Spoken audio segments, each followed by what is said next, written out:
ലോകം അത്യന്തം വിനാശകരമായേക്കുന്ന ഒരു ലോകമഹായുദ്ധത്തിലേക്ക് നീങ്ങുകയാണോ?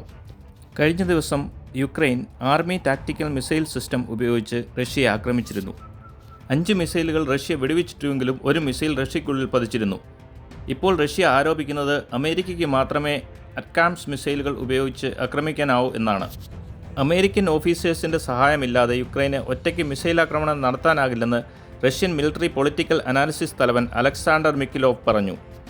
അമേരിക്ക ഒരിക്കലും അറ്റാക്സ് മിസൈലുകളുടെ അൽഗോരിതമുകളോ കോഡുകളോ മറ്റ് മെക്കാനിസങ്ങളോ യുക്രൈൻ ആംഡ് ഫോഴ്സിന് കൈമാറില്ലെന്ന് അലക്സാണ്ടർ മിക്കിലോവ് പറഞ്ഞു.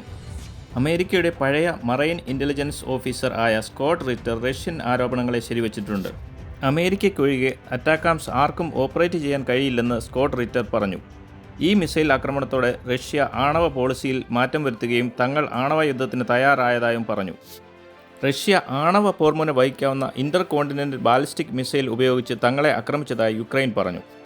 യുദ്ധം തുടങ്ങിയിട്ട് 1000 ദിവസമായെങ്കിലും ഇതാദ്യമായാണ് റഷ്യ ഇൻ്റർ കോണ്ടിനെൻ്റൽ ബാലിസ്റ്റിക് മിസൈൽ യുക്രൈന് നേരെ ഉപയോഗിക്കുന്നത്. ഡിനിപ്രോ എന്ന പ്രദേശത്തേക്കാണ് റഷ്യയുടെ ആക്രമണം ഉണ്ടായത്. റഷ്യയ്ക്ക് നേരെ UK storm shadow missile Ukraine ഉപയോഗിച്ചതായി BBC റിപ്പോർട്ട് ചെയ്യുന്നു. എന്നാൽ UK ഒഫീഷ്യലായി ഇത് സ്ഥിരീകരിച്ചിട്ടില്ല. ആഹാരവും വെള്ളവും മെഡിസിനും കരുതി വെക്കാൻ യുക്രൈൻ ജനതയോട് അമേരിക്ക മുന്നറിയിപ്പ് നൽകിയിട്ടുണ്ട്. അമേരിക്ക തങ്ങളുടെ എംബസി അടച്ചിട്ടുണ്ട്. യുക്രൈൻ ജനത റഷ്യൻ ആക്രമണം വലിയ തോതിൽ ഉണ്ടാകുമെന്ന പരിഭ്രാന്തിയിലാണ്. ഈ യുദ്ധം ഇപ്പോൾ നിയന്ത്രിക്കാൻ പറ്റിയില്ലെങ്കിൽ യൂറോപ്പും റഷ്യയും അമേരിക്കയും കനത്ത യുദ്ധത്തിലേക്ക് കടന്നേക്കാം. അതാവട്ടെ വിനാശകരമായ 3ാം ലോകമഹായുദ്ധത്തിലേക്കും നയിച്ചേക്കാം.